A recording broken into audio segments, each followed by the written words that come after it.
నమస్తే, welcome to AC news. మున్సిపాలిటీలో పనిచేసే ఇంజనీరింగ్ కార్మికులకు కనీస వేతనం ఇవ్వటంలో న్యాయం ఉందని, కష్టపడి పనిచేసే వారిని ప్రభుత్వం గుర్తించి వారి సమస్యలు పరిష్కరించాలని ఎస్సీ, ఎస్టీ, బీసీ, మైనార్టీ ఐక్యవేదిక రాష్ట్ర అధ్యక్షులు జ్యోతి రమేష్ బాబు అన్నారు. అద్దంకి మున్సిపల్ కార్యాలయం వద్ద ఇంజనీరింగ్ కార్మికులు చేస్తున్న సమ్మె శుక్రవారం నాటికి 6వ రోజుకు చేరింది. 6వ రోజు కార్మికులు మోకాళ్ల మీద నిలబడి నినాదాలు చేస్తూ నిరసనలు తెలిపారు. కార్మికులు చేస్తున్న సమ్మెకు ఎస్సీ, ఎస్టీ, బీసీ, మైనార్టీ ఐక్యవేదిక రాష్ట్ర అధ్యక్షులు రమేష్ బాబు, చెన్నుపల్లి నాగేశ్వరరావు సంఘీభావం తెలిపారు. ఈ సందర్భంగా రమేష్ బాబు మాట్లాడుతూ, ప్రభుత్వాలు మారినా కార్మికుల జీవితాలు మారటం లేదని, గత వైసీపీ ప్రభుత్వంలో మున్సిపల్ కార్మికులు సమ్మె చేయగా ప్రతిపక్షంలో ఉన్న టీడీపీ అధికారంలోకి వచ్చిన వెంటనే సమస్యలు పరిష్కరిస్తామని హామీ ఇచ్చారని, అధికారంలోకి వచ్చిన తరువాత వారిని పట్టించుకోవడం లేదన్నారు. మున్సిపల్ కార్మికులకు కనీస వేతనం 27,000 రూపాయలు ఇవ్వాలని ఎస్సీ, ఎస్టీ, బీసీ, మైనార్టీ ఐక్యవేదిక తరపున రమేష్ బాబు డిమాండ్ చేశారు. ఈరోజు ఒక ప్రభుత్వం పోతే ఇంకో ప్రభుత్వం బాగా చేస్తుంది, మాకు పంచపక్షి పరవాణాలు పెడతాయని చెప్పేసి ఆశ పెడితే నిజమేనని చెప్పేసి ఆకలిలో ఉన్నటువంటి పేదలు ఎవరైతే, కష్టజీవులు ఎవరైతే నమ్మి ఒక ప్రభుత్వాన్ని దించేసి ఇంకో ప్రభుత్వాన్ని నెత్తిన పెట్టుకుంటే నెత్తినెక్కాక కరాళ నృత్యం చేస్తున్నటువంటి పరిస్థితులు గతం నుంచి చూస్తూ ఉన్నాము. అదే షరామాములుగా జరుగుతుంది ఈ సంవత్సరం. ఇప్పుడు కూడా అది ఇక మారదా అనేటువంటి ఒక భావన, ఒక వేదన, ఆందోళన మాకైతే కలుగుతుంది. అందుకు చాలా చక్కటి ఉదాహరణ ఏంటంటే ఈ మున్సిపల్ కార్మికులు, ఇంజనీరింగ్ విభాగం యొక్క ఉద్యోగుల యొక్క పరిస్థితులు.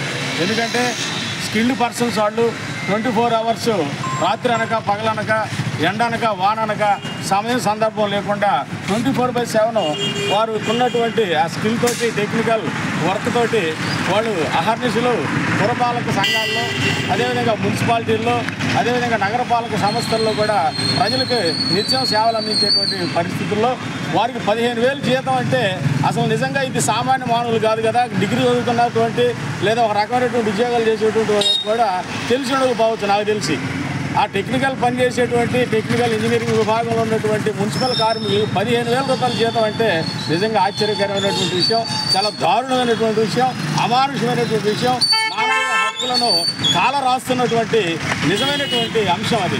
ఈ విషయాన్ని ఇప్పుడైనా ప్రభుత్వం ఆ మొద్దు నిద్ర వీడి వారికి 27,500 రూపాయలు చట్ట ప్రకారం ఇవ్వాల్సినటువంటి జీతాన్ని వెంటనే ఇవ్వాలని చెప్పేసి AP SC, ST, BC and minorities ఐక్యవేదిక తరఫున నేను రాష్ట్ర అధ్యక్షుడిగా డిమాండ్ చేస్తున్నాను.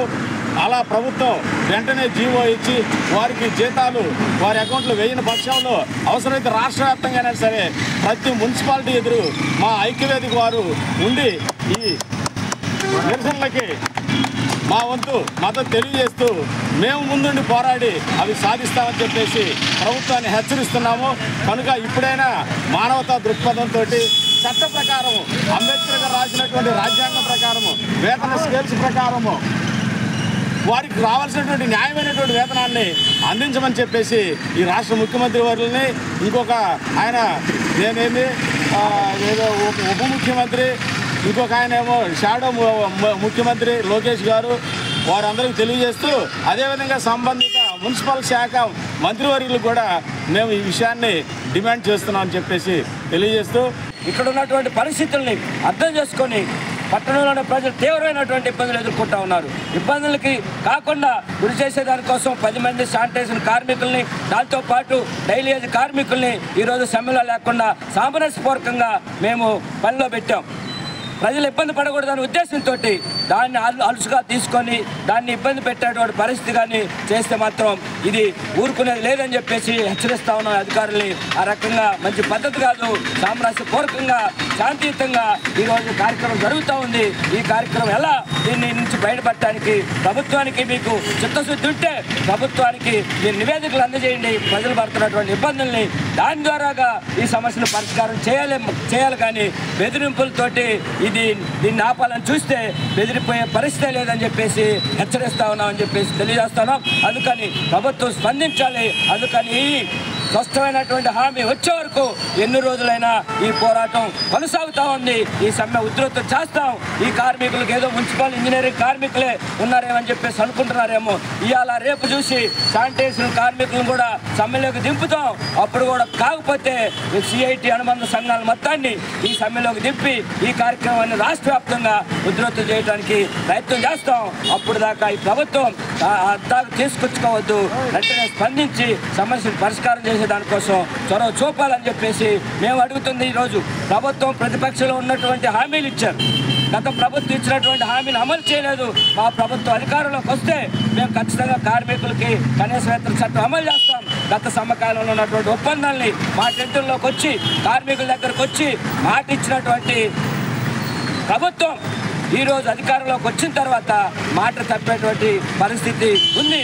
అందుకని మేమేమి మాట తప్పలేదు అని చెప్పేసి మేము అడుగుతా ఉన్నాం. ఇచ్చినటువంటి హామీల్ని అమలు చేయమని చెప్పేసి అడుగుతూ ఉంటే బెదిరింపుల ద్వారా గురి చేస్తూ ఉన్నారు.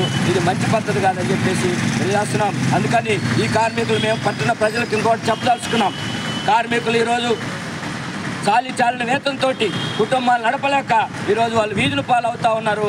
అందుకని పట్టణ ప్రజలు కూడా వాళ్ళకు అడుగుతున్నటువంటి డిమాండ్స్ చాలా న్యాయమైనవి, చాలా న్యాయమైనటువంటి గత ప్రభుత్వానికి వేల కోట్ల రూపాయలు ఏమైనా భారం పడేవి కూడా కాదు. చాలా న్యాయమైనటువంటి డిమాండ్స్ అడుగుతూ ఉన్నారు. ఈ డిమాండ్స్ని పరిష్కారం చేయడానికి ప్రభుత్వం చిత్తశుద్ధి చూపాలి.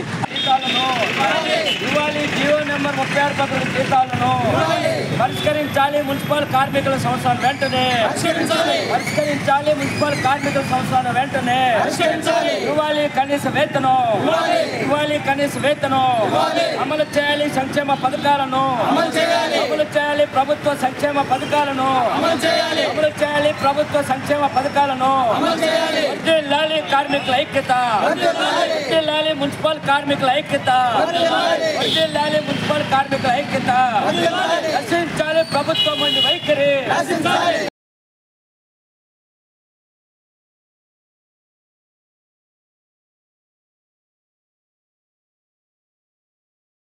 కార్మికుల సంస్థను వెంటనే పరిష్కరించాలి. మున్సిపల్ కార్మికుల సంస్థను వెంటనే ఇవ్వాలి. కనీస వేతనం 26,000 రూపాయలు. కనీస వేతనం 26,000 రూపాయలు. విప్లవం చేయండి. 6వ రోజు సమ్మెను విప్లవం చేయండి. 6వ రోజు సమ్మెను విప్లవం చేయండి. 6వ రోజు సమ్మెను అమలు చేయాలి. ప్రభుత్వ సంక్షేమ పథకాలను అమలు చేయాలి. ప్రభుత్వ సంక్షేమ పథకాలను అమలు చేయాలి. సంక్షేమ పథకాలను వర్ధిల్లాలి. కార్మికుల ఐక్యత. ఆంధ్రప్రదేశ్ రాష్ట్ర ప్రభుత్వం ఎంతో ప్రతిష్టాత్మకంగా P4 పథకాన్ని ప్రారంభించిందని, ఆంధ్రప్రదేశ్ రాష్ట్ర వ్యాప్తంగా 1,70,00,000 మంది పేదలను గుర్తించి అందులో 30 లక్షల మందిని ఆర్థికంగా వెనుకబడి ఉన్నారని, వీరిని బంగారు కుటుంబాలుగా ఎంపిక చేయనున్నారని అద్దంకి మండల పరిషత్ అభివృద్ధి అధికారి సింగయ్య అన్నారు.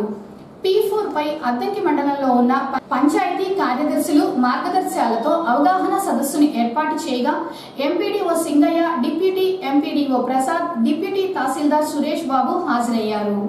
ఈ సందర్భంగా ఎంపీడీఓ సింగయ్య మాట్లాడుతూ జూలై 17 నుండి ఆగస్టు 5వ తేదీ వరకు అద్దంకి మండలంలో 26 గ్రామ పంచాయతీలలో గ్రామ సభలు నిర్వహించి జూలై 21 నుండి ఆగస్టు 6వ తేదీ వరకు నీడ్ బెస్ట్ సర్వే జరుగుతుందని, గ్రామ సభలలో గుర్తించబడిన కొత్త కుటుంబాలు సర్వే ఆగస్టు 7 నుండి 10వ తేదీ వరకు జరుగుతుందని సింగయ్య చెప్పారు. బంగారు కుటుంబాలను పేదరికం నుంచి బయటకు తీసుకురావాలన్నారు. బంగారు కుటుంబాలు ఆర్థికంగా అభివృద్ధికి మార్గదర్శకులు, ఆర్థిక రూపంలో సహాయ సహకారాలు అందించాలని సింగయ్య పేర్కొన్నారు. ఎవరికి రాజకీయాలు ఉన్నాయి, ఎవరు ఇన్కమ్ ట్యాక్స్ కడుతున్నారు, ఇలా 4 ఐటమ్స్ తీసుకున్నారు. మన రైతులకు ఉన్నటువంటి భూమి, ప్రభుత్వ ఉద్యోగం, ఆదాయ పన్ను చెల్లించడం, ఎలక్ట్రిసిటీ కన్జంప్షన్, 4 చక్రాల వాహనం, మున్సిపల్ ప్రాపర్టీ, మున్సిపాలిటీలో ఆస్తులు ఉండడం. వాళ్ళ దగ్గర డేటాబేస్లో ఈ 6లో భూమి అంటే మొత్తం 5 ఎకరాలు, మాగాయ భూమి అయితే 2 ఎకరాలు. 4 చక్రాల వాహనం అంటే సొంత వాహనం, అద్దె తిప్పుకునే వాహనం కాదు. ఏదైనా ప్రభుత్వ ఉద్యోగం, ఇన్కమ్ ట్యాక్స్ పే చేయడం, 200 యూనిట్ల కన్నా ఎక్కువ కరెంటు వాడటం, మున్సిపాలిటీలో ఇంటి స్థలం లేదా ఇల్లు, ఈ ఆడిట్కి సంబంధించిన డేటా ప్రభుత్వం దగ్గర ఉంది. ఈ ఆడిట్లో ఏ ఒక్కరున్నా వాళ్ళు ఈ 20% దాంట్లో రాదు. పేదలు చెప్పుకునే 20% మందికి రాదు. ఆ విధంగా మన చేతికి రాకముందే ప్రభుత్వం దగ్గర డేటాబేస్ ఆధారంగా వివిధ రకాల రేస్ కార్డులు కానీ లేకపోతే మోటార్ రిజిస్ట్రేషన్ కానీ ఇన్కమ్ ట్యాక్స్ రిజిస్ట్రేషన్ అవన్నీ డేటా ఉందంట. ఆ డేటా ప్రకారం కంప్యూటర్లో కొడితే వాళ్ళ ఆంధ్రప్రదేశ్లో ఉన్నటువంటి 1,70,000 కుటుంబాల్లో 1,30,00,000 కుటుంబాలు స్క్రీనింగ్ అయిపోయాయి. ఇంకా 40,00,000 కుటుంబాలు మాత్రమే లెక్కదాల్సాలి. ఈ ఉన్న ఆస్తిపాస్తులు ఈ 6 సౌకర్యాల ఆధారంగా 1.3 కోట్లు అంటే 1,30,00,000 కుటుంబాలని ఈ 20% పేద కుటుంబాలను ఎక్స్క్లూడ్ చేసే బాబు అని నిర్ధారించారు. ముందుగా P4 సర్వే అనే అంశం గురించి స్టార్ట్ చేస్తున్నాం. P4 అంటే 4 పబ్లిక్ ప్రైవేట్ పీపుల్స్ పార్ట్నర్షిప్. ముగ్గురున్నారు ఇక్కడ. Public private peoples. పబ్లిక్ అంటే గవర్నమెంట్, ప్రైవేట్ అంటే వ్యక్తులు, పీపుల్స్ అంటే ప్రజలు. వీళ్ళందరి భాగస్వామ్యం. ప్రభుత్వం, ప్రైవేట్ వ్యక్తులు, ప్రజలు ముగ్గురు కలిపి ఒక కార్యక్రమం చేయడం కోసం, భాగస్వామ్యం చేయడం కోసం ఈ సర్వేని ప్రభుత్వం ఏర్పాటు చేసింది. ముందుగా కొద్దిగా చరిత్రలోకి వెళ్తే అభివృద్ధి అంతా ప్రభుత్వమే చేయాలనే భావన ఉండేది. ప్రజలకు ఎవరికి సంబంధం లేదు, ఎవరికైనా కష్టం వచ్చినా గవర్నమెంటే చేయాలి, ప్రజలకి సంబంధం లేదనే భావనలో పబ్లిక్ సెక్టర్ ఒకటే ఉండేది. జిల్లా కలెక్టర్ ఆదేశాల మేరకు ఈ నెల 19వ తేదీ నుంచి అద్దంకి మున్సిపాలిటీలో సింగిల్ యూజ్ ప్లాస్టిక్ నిషేధిస్తున్నారని, పట్టణంలో ఎవరైనా ప్లాస్టిక్ కవర్స్ అమ్ముతూ పట్టుబడితే చట్టపరమైన చర్యలు తీసుకుంటారని మున్సిపల్ కమిషనర్ రవీంద్ర హెచ్చరించారు. అద్దంకి మున్సిపల్ కార్యాలయంలో శుక్రవారం కమిషనర్ రవీంద్ర ఏఎస్ఎన్తో మాట్లాడారు. స్వచ్ఛాంధ్ర కార్యక్రమంలో భాగంగా సింగిల్ యూజ్ ప్లాస్టిక్ పూర్తిగా నిషేధిస్తున్నారని, పట్టణ ప్రజలు ఈ విషయాన్ని గమనించి ప్లాస్టిక్ కవర్స్ నిషేధించి గుడ్డ సంచులు వినియోగించి పర్యావరణం పరిరక్షించాలన్నారు. ప్లాస్టిక్ నిషేధం అనేది మున్సిపాలిటీలో పటిష్టంగా అమలు చేయటం జరుగుతుందన్నారు. అలాగే మున్సిపల్ ఇంజనీరింగ్ కార్మికులు సమ్మెలో ఉన్నారని, అయినా పట్టణ ప్రజలకు ఎక్కడా నీటి సమస్య లేకుండా చూస్తున్నారని రవీంద్ర చెప్పారు. గుండ్లకమ్మ నీటి సరఫరాతో పాటు అదనంగా 3 వాటర్ ట్యాంకర్లు ఏర్పాటు చేసి లోతట్టు ప్రాంతాలకు పంపిస్తున్నారని కమిషనర్ రవీంద్ర తెలియజేశారు. అందరికీ నమస్కారం అండి. మన ప్రభుత్వ ఉత్తర్వుల మేరకు ప్రతి 3వ శనివారం కూడా స్వచ్ఛాంధ్ర కార్యక్రమం జరుగుతూ ఉంది. ఆ కార్యక్రమంలో భాగంగా రేపు 3వ శనివారం నుంచి రాష్ట్ర వ్యాప్తంగా ఈ ప్లాస్టిక్ నిషేధం, సింగిల్ యూజ్ ప్లాస్టిక్ నిషేధం మీద చర్యలు తీసుకోబడుతున్నాయి. మన దగ్గర కూడా 19వ తారీఖు నుంచి ఏదైతే సింగిల్ యూజ్ ప్లాస్టిక్ కవర్సు, అదేవిధంగా ప్లాస్టిక్ గ్లాసులు, ప్లాస్టిక్ ప్లేట్స్ వీటన్నిటి మీద కూడా బ్యాన్ అనేది విధించడం జరిగింది. కాబట్టి మనం ఆల్రెడీ ఈ విషయాన్ని వ్యాపారస్తులకు కూడా తెలియజేయడం జరిగింది. కాబట్టి ప్రతి ఒక్కళ్ళు సహకరించి 19వ తారీఖు నుంచి ఈ సింగిల్ యూజ్ ప్లాస్టిక్ ఏదైతే ఉందో దాన్ని నిలుపుదల చేయవలసిందిగా కోరడం జరుగుతూ ఉంది. తదుపరి వీటి మీద నిలుపుదల చేయకపోతే మాత్రం కంపల్సరీగా రైడింగ్ జరగడం, కేసులు బుక్ చేయడం, లైసెన్స్ క్యాన్సిల్ చేయడం కూడా జరుగుతుంది. కాబట్టి పట్టణంలో ఉన్న ప్రజలు ప్లస్ వ్యాపారస్తులు కూడా సహకరించి ఈ సింగిల్ యూజ్ ప్లాస్టిక్ నిరోధానికి చర్యలు తీసుకోవాల్సిందిగా కోరుతాం. ఈ ఇంజనీరింగ్ సెక్షన్కి సంబంధించినటువంటి కార్మికులందరూ కూడా వాళ్ళ కోరికల నిమిత్తము స్ట్రైక్ చేస్తూ ఉన్నారు. అందులో భాగంగా కొంచెం వాటర్ సప్లై అనేది లేటుగా రిలీజ్ అవుతూ ఉన్నాయి నీళ్లు. అయినప్పటికీ మేము ఆల్టర్నేటివ్ మెజర్స్ తీసుకుని వాటర్ సప్లై అయితే చేయడం జరుగుతూ ఉంది. అడిషనల్గా ట్యాంకర్స్ కూడా ఏర్పాటు చేయడం జరిగింది.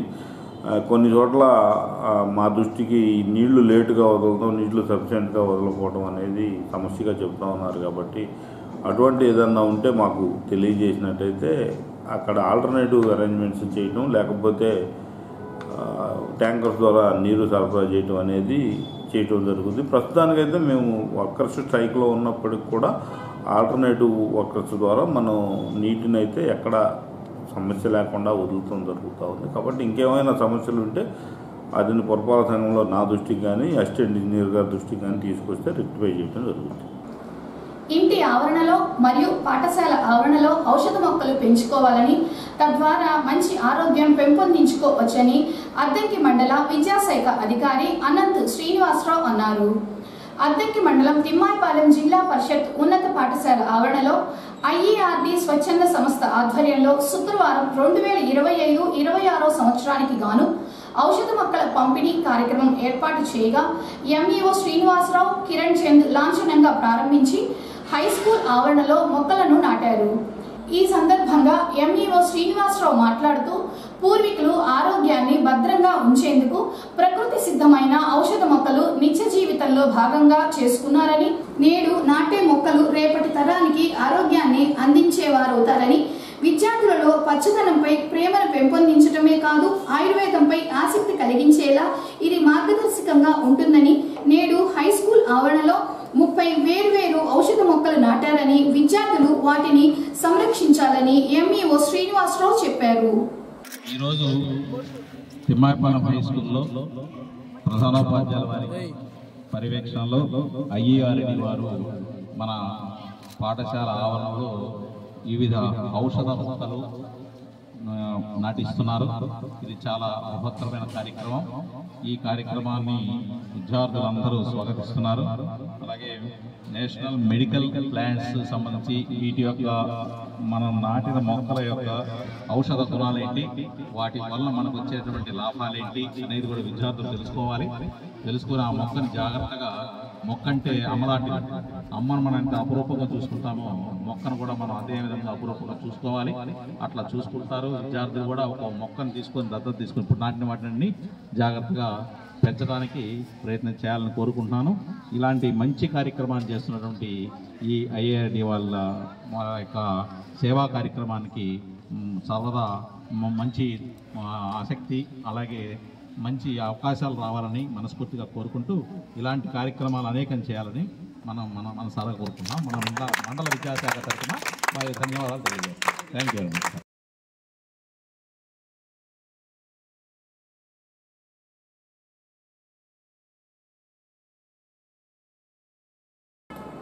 ప్రజలందరూ వారి చట్టాలపై అవగాహన కలిగి ఉండాలని, ఉచిత న్యాయం కోసం మండల న్యాయ సేవా అధికార సంస్థ వారిని సంప్రదించాలని న్యాయవాది చిన్ని మురళీకృష్ణ అన్నారు.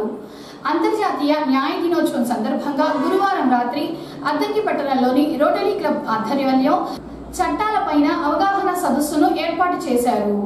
ఈ సందర్భంగా మురళి మాట్లాడుతూ న్యాయ వ్యవస్థ చాలా ఉన్నతమైనదని, ప్రజలు చట్టాలపై అవగాహన పెంపొందించుకొని వారికి అన్యాయం జరిగినప్పుడు న్యాయం కోసం పోరాటం చేయాలని మురళి తెలిపారు. అంతర్జాతీయ న్యాయ దినోత్సవం ఈరోజు అంతర్జాతీయ ఇంటర్నేషనల్ క్రిమినల్ కోర్టు